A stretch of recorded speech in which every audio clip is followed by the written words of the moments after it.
নমস্কার, কেমন আছেন সবাই? মানসীর দিনলিপির নতুন একটি ব্লগে আপনাকে স্বাগত জানাই।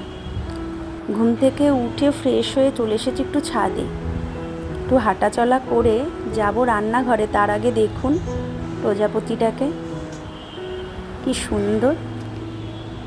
চলে এসেছি রান্নাঘরে। আজকে রান্না করব লতি।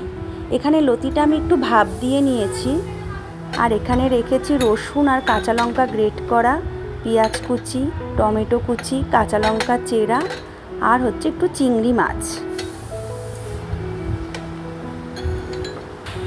আর এখানে আছে একটু সর্ষে, একটু গোটা ধনে, গোটা জিরে আর রাঁধুনি।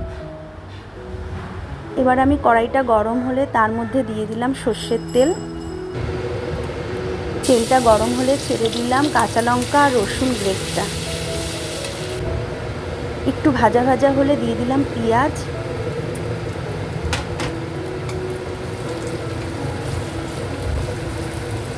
ওই গোটা মশলাগুলো আমি একটু মিক্সিতে পেস্ট করে নেব। পেঁয়াজের সাথে আমি একটু চিংড়ি মাছটাও দিয়ে দিলাম। এটাও আমি একটু ভেজে নেব পেঁয়াজের সাথে। এরপর ওই মশলাটা দিয়ে ভালো করে কষিয়ে নেব।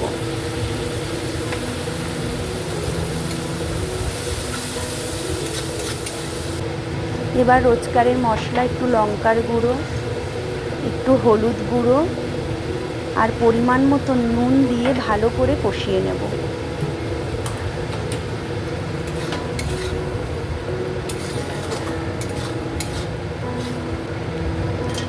এবার দিয়ে দিলাম টমেটোটা।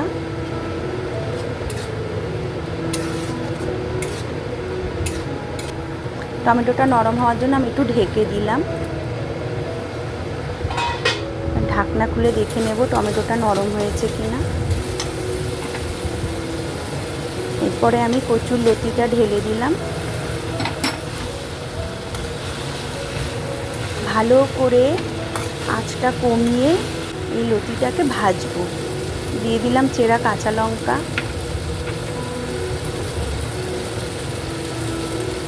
সামান্য মিষ্টি,